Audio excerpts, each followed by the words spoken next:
morning, or depending on when you're watching this, good afternoon, good evening, or good night. My name's Ross, and as always told, out of Voice of Radio, so today we need to have a good old look. We need to go and do one of my favourite little series we do on this channel, and we need to talk about the most valuable special art Pokemon, the most valuable alternate arts around in the game right now. I love doing this video.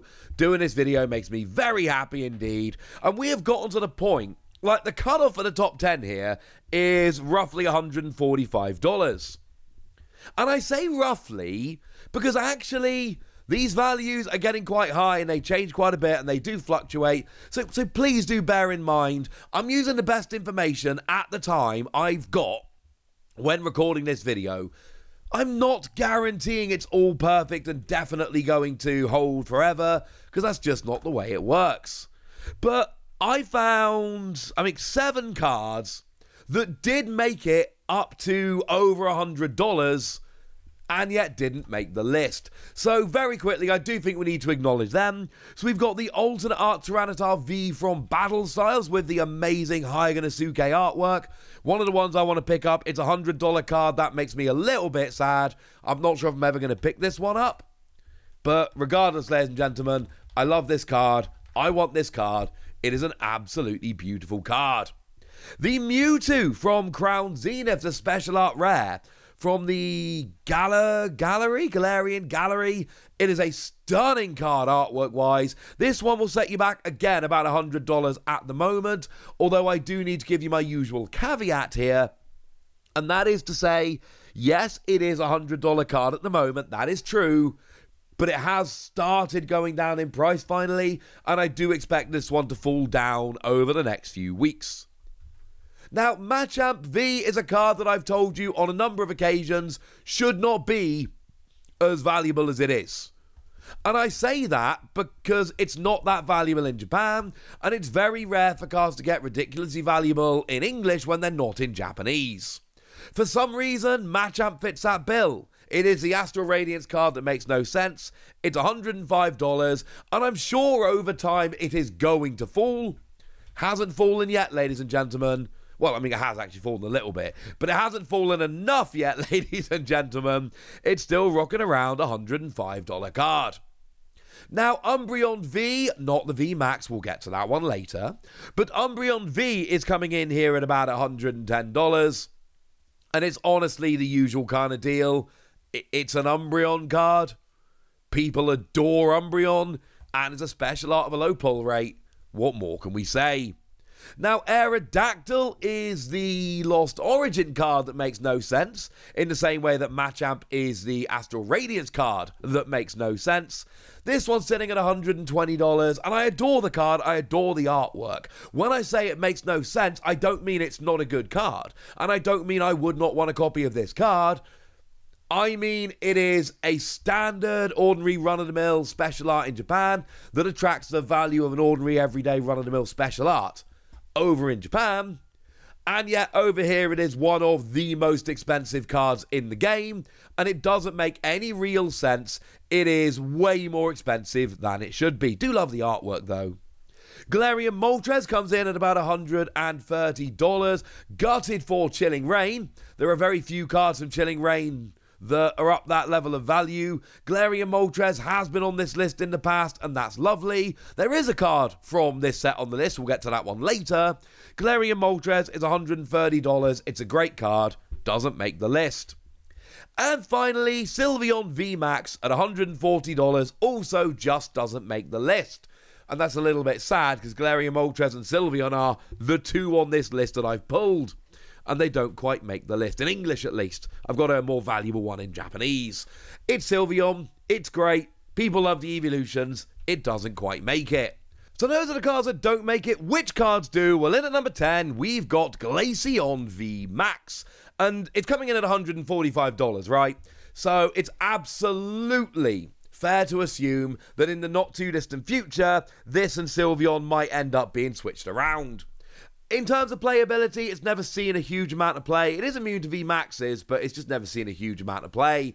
But there is a Pikachu on the artwork, which definitely helps, and it is an evolution. And you are going to see, as we go up this list, more and more cards from Evolving Skies. Because essentially, Evolving Skies has a lot of really good cards in, and they get very valuable. And that means that a bunch of people want to buy Evolving Skies so that they can try and pull these cards, which puts the value of sealed Evolving Skies up, which then raises the price of the singles because it's harder to get the sealed, and round we go. I think we're going to see Evolving Skies on a lot of these kind of lists in the future. In at number 9, we've got Gengar V Max at about $150. Again, you'll note these are quite close together. And this came out in Fusion Strike, and Fusion Strike was weird. There were 3 good cards that had a bit of value. Mew didn't quite make the list, it's down at around $80. And then there's another one which we'll see in a minute. But outside of those 3 cards, Fusion Strike doesn't have much in the way of money cards. But it was the biggest set ever, which means that the chance of pulling those 3 cards you want is incredibly low. And yeah, that's led to a bit of an issue. Gengar was seen as playable when it first came out in Japan. It never really proved to be particularly good, unfortunately. Sorry about that. And yeah, then we end up here. And of course, Gengar's a popular Gen 1 Pokemon, so that kind of makes sense as well. In at number 8, we've got the other Hayaganosuke card. This is Leafeon V Max, and I adore this Leafeon. I keep meaning it's about 155, so very similar to the ones that came before it. I keep meaning to actually, go and trade this for my Sylveon. And it's not because I don't like Sylveon, it's because I've got a Hayaganosuke collection going, and I'm never going to be able to afford the Japanese version of this card, not unless you all watch a lot more of my videos. Wink. But I do absolutely adore this card, and I need it in my binder. People like Leafeon, and the artwork is absolutely stunning as far as I'm concerned.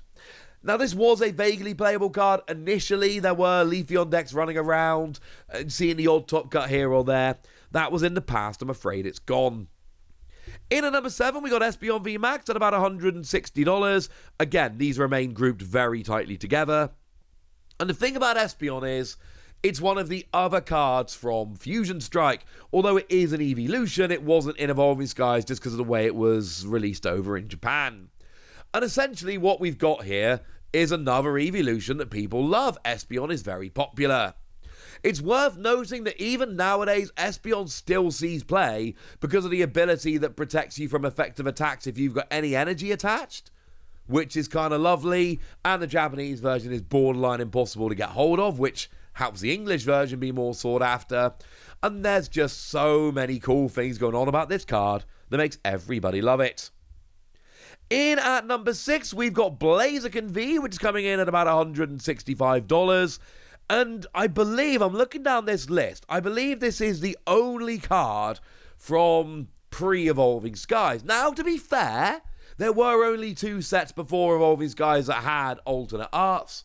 But what I'm saying is, we basically have Evolving Skies dominating this list, and then a few cards from more recent sets kind of peppering in where they can. Blaziken was a little bit playable when it first came out. It's really not anymore, but you've got just phenomenal artwork here. Blaziken is a first partner Pokemon that everybody loves. Plus, you've got the Inteleon line and a not very healthy looking Zangoose chilling there as well. They were other Rapid Strike Pokemon that came out in the same set, which I think is extremely cool.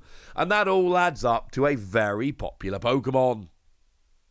Now, in at number 5, we've got Charizard V. Now, here we've gone from the 2nd year into the 3rd year of Sword and Shield. And Charizard V came around in Brilliant Stars. And it's a Charizard. And honestly, the pull rates for these Vs, I believe, are a little bit higher than the V Maxes from year 2.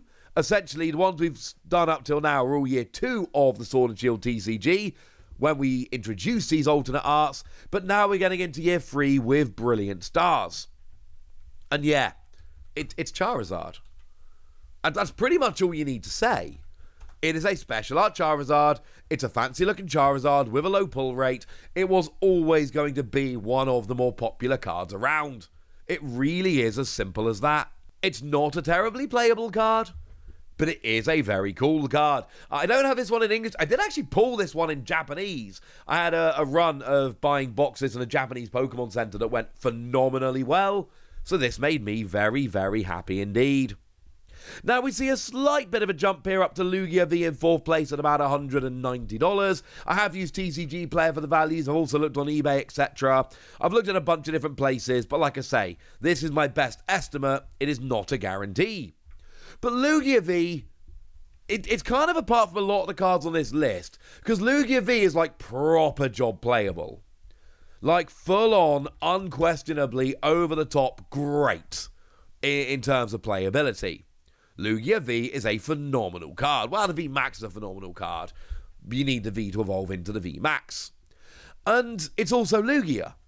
And Lugia is a very, very popular Pokemon, one of the most popular Pokemon, not to mention the absolutely stunning Kawaii artwork. And it's a little bit weird, because actually, yes, it's high up as number 4 on this list, but we're about to see 3 cards jump it quite significantly. I thought Lugia, because of the playability and because it's Lugia, I thought Lugia was going to go up to the same kind of value as the top 3 on this list. And frankly, it hasn't happened. Of the top 4, and there really is quite a clear top 4, this is the bargain. Now, in at number 3, we got Rayquaza V Max, and here we've got another card from Evolving Skies. Not the last one, incidentally. And this is one that I always thought was going to be like super crazy hyper playable. It wasn't. But this is also a card that features Rayquaza. And Rayquaza's kind of like Lugia. We got a legendary Pokemon that features on the front of the box of a Pokemon game. And it's a VMAX of a low pull rate, and it's got super fancy artwork, and that's essentially where we are. There's not really much to separate Rayquaza and Lugia other than the fact that Rayquaza's from Evolving Skies, which we've said is a harder set to get hold of. And I do think the pull rate of these VMAXs is a bit lower, but then Lugia's a lot more playable. But Rayquaza comes in at $260, and you'll notice that's quite a bit of a jump up from Lugia. What is not another big jump, I'm afraid, is Giratina, just squeaking out Rayquaza at the moment at about $270. Now, this one, again, is playable by virtue of the VMAX. Although, I'll be honest with you, it's not on the same level as Lugia. And I don't think that's a particularly controversial comment. Lugia is a way better deck than Giratina. However, Giratina is still playable, and this has phenomenal artwork by Shinji Kanda. Not my favourite on a personal level, but I do know a lot of people for whom this is one of the best pieces of art they've ever seen on a Pokemon card. And of course, it's Giratina, who happens to be a box legendary, which very much helps. And there we go. That's how we end up so ridiculously expensive.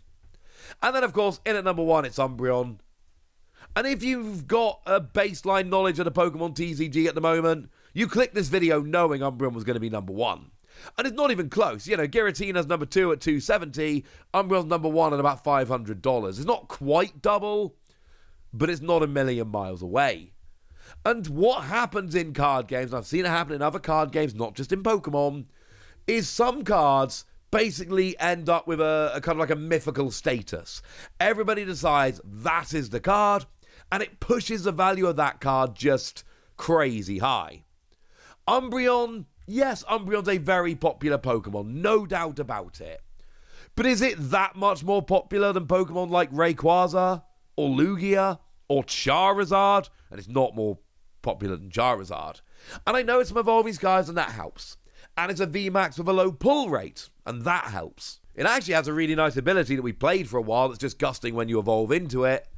But honestly, what has happened with Umbreon VMAX is that people have collectively decided that this is the best card in the Sword and Shield era. This is the chase card. And that has pushed this value up way higher than it should have been. This should be around about a $250 to $300 card. It should be one of the best cards in the whole block. And it should be a very expensive card. But no, it absolutely should not be this level. But it is! So, have fun, ladies and gentlemen. Have fun. For now, I want to know what you think about this list. I want to know which of these cards you picked up. I want to know which ones you pulled. I want to know which ones you're going to pick up. I want to know anything you want to tell me. So let me know in the comment section. Go nuts! Be nice! And then make sure you like this video, subscribe to this channel, follow me on Twitter at TheWasi. That's where we talk about Pokemon and card games and Pokemon card games, all kinds of fun things. And please do consider checking out patreon.com/PTCG Radio, where you can support the channel, get some bonus podcasts, join a Discord, all kinds of fun things. But by far the most important thing as always, look after yourselves till next time, would ya? Thank you very much for watching. My name's Ross, and you've been watching PTCG Radio.